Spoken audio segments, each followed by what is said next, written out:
Hello, my dear student. Welcome to the subject name is Industry Relation and the Labor Law. Today, I'm going to discuss the topic name is the Payment of Wages Act, Part 5.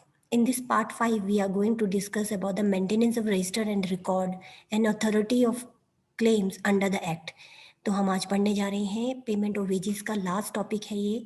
इस topic में हम पढ़ने जा रहे हैं maintenance of register. Register का maintenance क्या होता है, किस तरह से होता है under the act, payment of wages act के अंदर क्या प्रोविज़न है, what are the authority claims, क्या है, कौन कौन सी अथॉरिटी है क्लेम की रिगार्डिंग। तो बिफोर स्टार्टिंग द टॉपिक मैं लास्ट टॉपिक में हमने पढ़ा था कि डिडक्शन क्या होता है एंड डिडक्शन कौन कौन से डिडक्शन अलाउेबल होते हैं under the payment of wages act. But वहाँ पर मैंने फॉरगॉट टू टेल यू कि लिमिट क्या होती है, डिडक्शन की मैक्सिमम और मिनिमम लिमिट कितनी होती है। तो as per the section 7(3) of the Payment of Wages Act 1936, the total amount of deduction cannot be exceed। तो यहाँ पर एक amount of deduction एम्प्लॉयर कितनी मैक्सिमम सैलरी एम्प्लॉइज़ की काट सकता है, एक मैक्सिमम लिमिट डिसाइडेड है। तो मैक्सिमम लिमिट है 75% of the wages when the deduction are wholly और partly for the payment to the cooperative society. It means that 75 maximum आप डिडक्शन कर सकते हैं। एम्प्लॉयर एम्प्लॉइज़ की सैलरी से मैक्सिमम 75% डिडक्शन कर सकता है, बट कंडीशन ये है कि if the deduction is for the payment to the cooperative society, अगर पेमेंट जो डिडक्शन है वो कोऑपरेटिव सोसाइटी के रिलेटेड में डिडक्शन हो रहा है, उसके रिगार्डिंग अगर डिडक्शन हो रहा है, तभी जाके मैक्सिमम जो डिडक्शन अमाउंट है that should be 75% of the wages of the salary and it should not be more than that. तो ज़्यादा से ज़्यादा 75% कर सकते हैं अगर पेमेंट जो है कोऑपरेटिव सोसाइटी में जा रहा है। एंड द सेकंड जो मैक्सिमम लिमिट है, अदर देन दैट अगर कोऑपरेटिव सोसाइटी में नहीं जा रहा है और कोई ऐसी फाइन में या लॉस एंड डैमेजेस की फॉर्म में अगर कोई अमाउंट डिडक्ट हो रहा है, इन दैट पर्टिकुलर केस 50% से आप ज़्यादा अमाउंट डिडक्ट नहीं कर सकते हो, कट नहीं कर सकते हो from the salary of the employees. तो these are the limitation limits of the deduction. Now, going towards and let's discuss what is the maintenance of register and record under the Payment of Wages Act 1936 के अंदर maintenance of register और record के बारे में क्या बताया गया है, क्या प्रोविज़न है, क्यों हम इसके बारे में बात कर रहे हैं। As you know that maintenance of register and record is basically explained under the section 13A. Every employee shall maintain such register and record giving such particular of the person employed by him। Employer जो होगा वो हर एक register और record maintain करेगा। यहाँ पर बहुत important thing is here कि यहाँ पर जो एम्प्लॉयर है वो अपने एम्प्लॉइज़ की सैलरी कितना दे रहा है, कितना वेजेस दे रहा है, कितना अमाउंट उसे पेड किया गया है, कब कब किया गया है, what is the time duration of that amount of wages, कितना एम्प्लॉइज़ ने काम किया, कितना अमाउंट डिडक्ट किया एम्प्लॉयर ने उनके वेजेस से, क्या रिसिप्ट की क्या क्या कौन कौन से फॉर्म में उसे पेमेंट दिया गया। तो ये सब जो पर्टिकुलर्स इंफॉर्मेशन है रिगार्डिंग द एम्प्लॉइज सैलरी और wages, it should have to be maintain in a registered and record.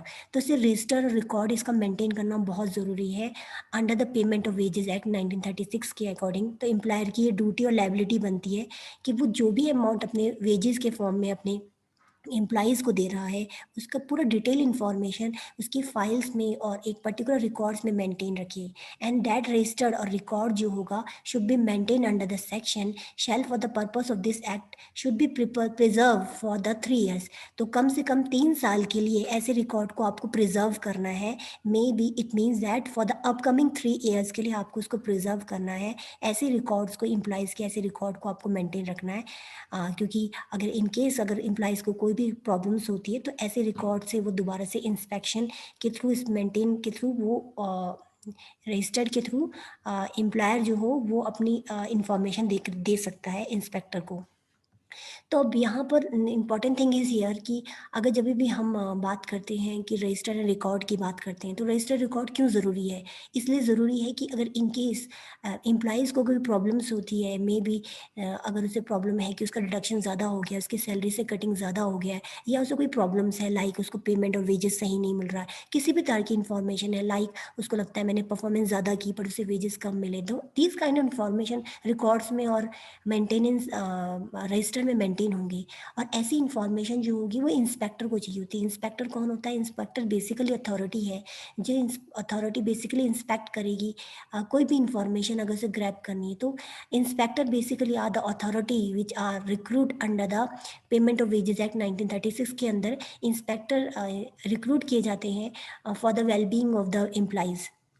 Inspector of the inspector कौन कौन हो सकता है? Inspector of the factory appointed under the inspector factory के लिए appoint होते हैं under the factory act 1948। As you know that हमने फैक्ट्री एक्ट में पढ़ा था कि इंस्पेक्टर इंस्पेक्ट करते हैं फैक्ट्री में, और shall be an inspector for this purpose of that. तो जो इंस्पेक्टर फैक्ट्री के लिए अपॉइंटेड होते हैं उनका वर्क सेम इस पर्टिकुलर एक्ट में भी हो जाता है। मीन्स उनकी duties not only related to the factory act के रिलेटेड होती है, but the inspector of the particular factory act के अंदर जो इंस्पेक्टर होते हैं they have to perform their duty under the payment of wages act 1936 के अंदर भी उन्हें वर्क करना होता है।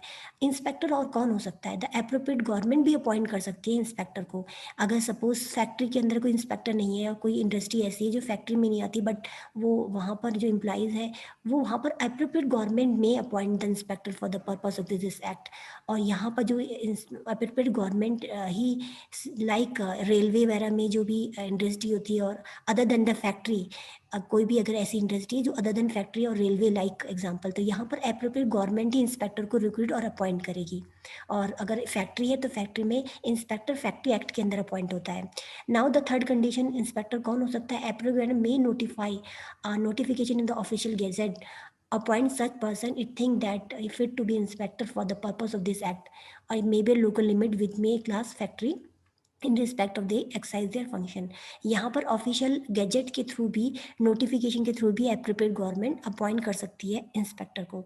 तो इंस्पेक्टर कहाँ कहाँ अपॉइंट कर सकते हैं? फैक्ट्री में तो बेसिकली जो इंस्पेक्टर होते हैं वो फैक्ट्री एक्ट के अंदर आ जाते हैं। एप्रोप्रिएट गवर्नमेंट कर सकती है।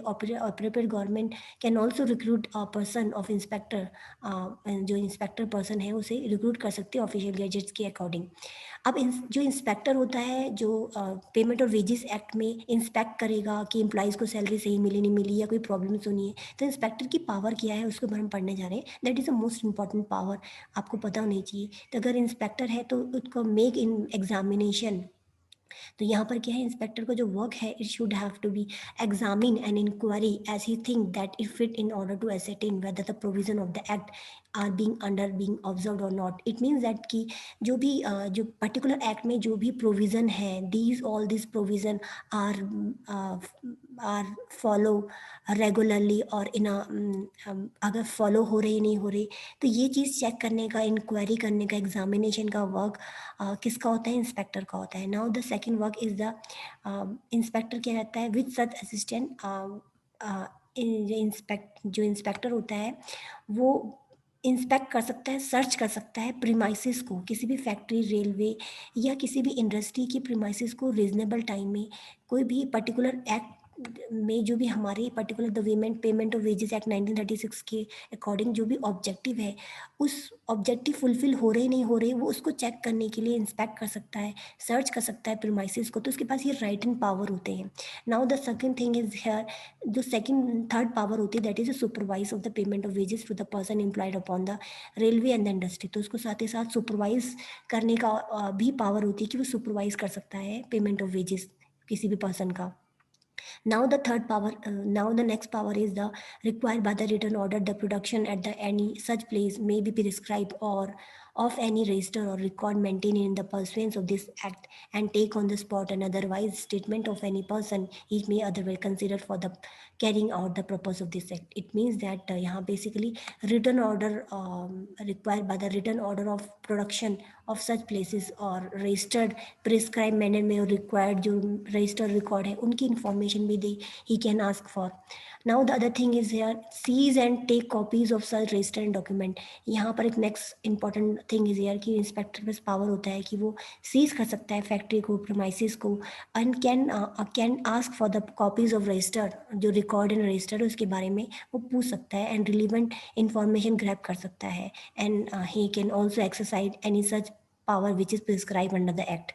Now the another is the जो provision of the you can say that जो सीज एंड सर्च का जो सीजर का, सर्च एंड सीज का प्रोविज़न भी उसको मिलता है। इट मीन्स जो इंस्पेक्टर है, ही कैन सर्च और सीज द एनी फैक्ट्री अगर उसको लगता है तो। Any every inspector basically is consider as a public servant. तो एवरी जो इंस्पेक्टर होता है, it deem to be as public servant under the penal, Indian penal code में उसको पब्लिक सर्वेंट कंसिडर किया जाता है। नाउ द फैसिलिटी क्या मिलती है, तो जो इंस्पेक्टर को फैक्ट्री में या किसी भी प्राइस में क्या फैसिलिटी अफोर्डेड होती है, मीन्स उसको क्या क्या क्या राइट्स मिलते हैं। बेसिकली उसको एंट्री के राइट्स मिलते हैं। मीन्स एनी इंस्पेक्टर जो होता है वो किसी भी प्रीमाइसेस में, इंडस्ट्रीज में एंटर कर सकता है under the payment of wages act 1936 में। वो इंस्पेक्ट कर सकता है, सुपरविजन कर सकता है प्रीमाइसेस का, even can ask for the records and copies of the employees salary से रिलेटेड, उससे वेजेस से रिलेटेड वो आस्क कर सकता है, इंक्वायरी कर सकता है इस पर्टिकुलर एक्ट में। अब हम पढ़ने जा रहे हैं appointment of the competent authority. हमने इंस्पेक्टर तो पढ़ा, बट हम देख सकते हैं कि इस पर्टिकुलर एक्ट में कुछ अथॉरिटी होती हैं जो बहुत कॉम्पिटेंट अथॉरिटी होती हैं, जो बेसिकली लीगली ऑथराइज्ड होती हैं, जो कि पेमेंट ऑफ वेजेस के राइट, जो एम्प्लॉइज़ के राइट्स उन्हें प्रोवाइड करने के लिए। तो ये स्टेट गवर्नमेंट अपने नोटिफिकेशन और ऑफिशियल गैजेट्स के थ्रू मेंशन करती है, उनका अपॉइंटमेंट करती है। और जो अपॉइंटमेंट होता है बेसिकली जो होता है appointment a person as authority to hear decide for the specified, तो बेसिकली जो कॉम्पिटेंट अथॉरिटी होती है, इनका अपॉइंटमेंट बेसिकली यही होता है कि to hear and decide the specified area and else claim rising out of the deduction from the wages. तो बेसिकली अथॉरिटी क्यों बनती है यहाँ पर, जो कॉम्पिटेंट अथॉरिटी की रिक्वायरमेंट क्यों है the payment of wages act में, बिकॉज दिस जो कॉम्पिटेंट अथॉरिटी होती है उनका काम होता है सुनना और डिसाइड करना कि जो क्लेम्स हैं एम्प्लॉइज़ के, तो वो डिडक्शन के बाद मीन्स जो भी वेजेस से, सैलरी से जो डिडक्शन हुआ है, अगर वो डिडक्शन जो है ज़्यादा अमाउंट में डिडक्ट हो गया है, तो इस इन दैट पर्टिकुलर केस तो वो उसकी क्लेम से रिलेटेड रिगार्डिंग मैटर को डिसाइड कर सकती है कि whether this statement which is given by the employees is true और not.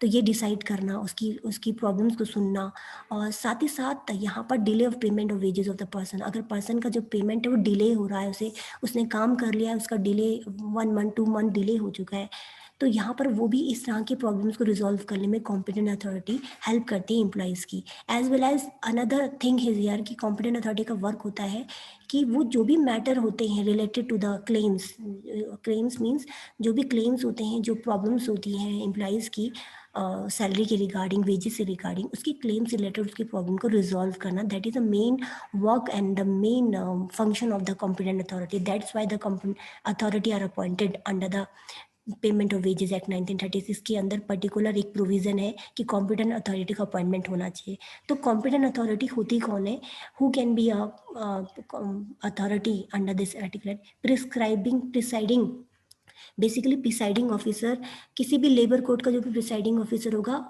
He can be competent authority under the payment of wages act के अंदर, उसे हम competent presiding officer can be called as competent authority भी हो सकता है। कोई भी कमिश्नर अगर जो है वो वर्कमैन कंपनसेशन एक्ट के अंदर जो भी कमिश्नर है, he can also be a competent authority under the payment of wages act 1936।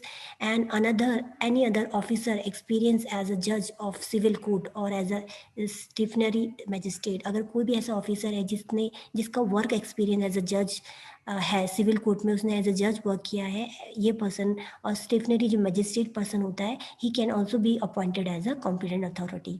और स्टेट गवर्नमेंट हो उनको कंसिडर करना चाहिए कि necessary to do so it is appointed more than one authority for the specific. अगर अगर state government अगर consider करती है तो he can, state government can also appoint more than one person as an competent authority. और यहाँ पर by the general and specific order के थ्रू वो competent authority more than one person appoint कर सकती है, ताकि जो वर्क लोड है वो डिस्ट्रीब्यूट सकते, एलोकेट कर सके।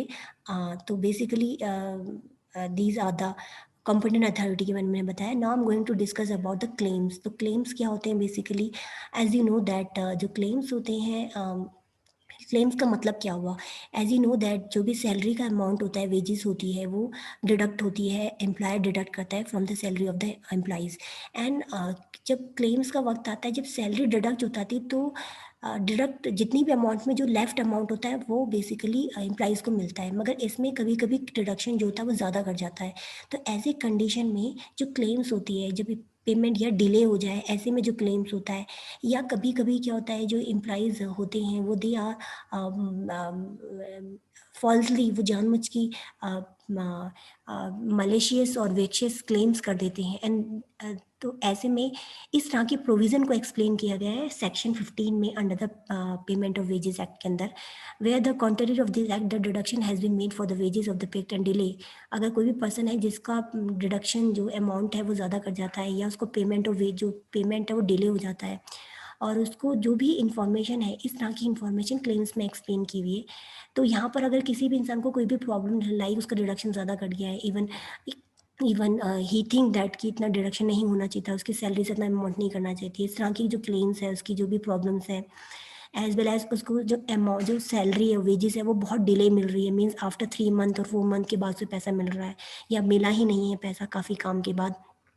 तो इस तरह की कोई भी प्रॉब्लम्स अगर regarding the payment of wages है, तो उसकी application he can apply for this kind of problems related, वो विद इन 12 मंथ के अंदर from the date of deduction और from the date of payment के ड्यू के टाइम से वो 12 मंथ के अंदर अप्लाई कर सकता है। And the authority has been power to accept any delay application. यहाँ पर अथॉरिटी के पास पावर होती है कि वो डिले एप्लीकेशन को भी एक्सेप्ट कर सकती है।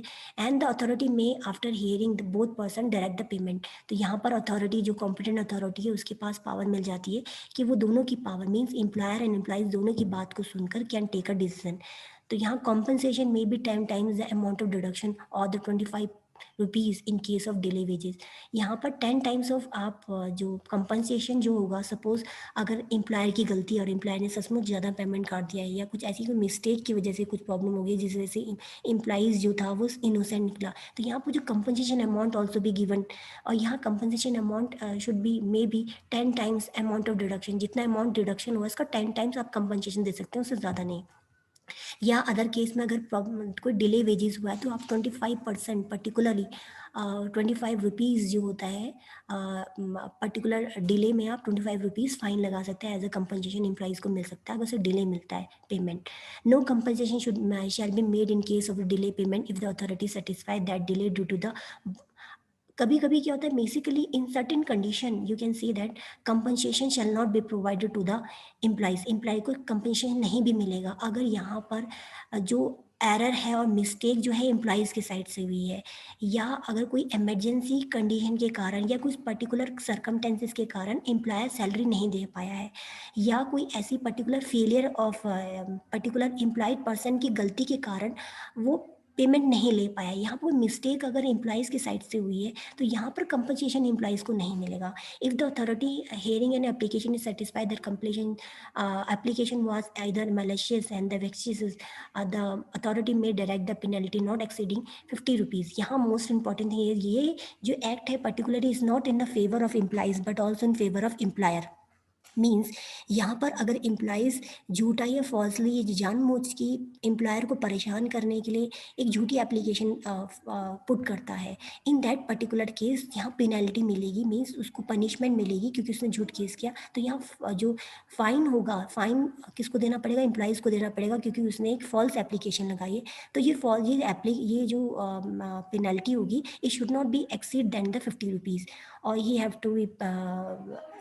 तो these are the condition and what are the power of authority. जो पावर मैंने आपको बताई है कॉम्पिटेंट अथॉरिटी की पावर जो है वो क्या क्या पावर है। तो एवरी अथॉरिटी को जो भी अथॉरिटी होती है अंडर द पेमेंट और वेजेस एक्ट उनको कुछ पावर मिलती है अंडर द सेक्शन 15 में। सिविल कोर्ट की तरह पावर मिलती है, लाइक सिविल कोर्ट में जैसी पावर होती है सेम ही इज बेसिकली एज अ जज वो वर्क करता है and for the purpose of taking evidence and enforcing the attendance of the witness and compelling the production of documents. यहाँ पर उसके पास पावर होती है कि वो प्रोडक्शन डॉक्यूमेंट्स मांगा सकता है, कोई भी विटनेस से रिलेटेड कोई भी चीज़ें वो रिगार्डिंग इन्फॉर्मेशन ग्रैब कर सकता है और कोई भी डिसीजन मेकिंग ले सकता है एज द सिविल कोर्ट में जज लेता है। So these are the power of the authority, and so this is all about the topic of today topic maintenance of register and the claiming authority के बारे में हमने आज पढ़ा। तो this is all for today now and today आज हमारा syllabus जो है इस सब्जेक्ट का पर्टिकुलर सब्जेक्ट का कंप्लीट हो चुका है as well as this unit भी कंप्लीट हो चुकी है। So this is all for now today session. Thank you my dear student.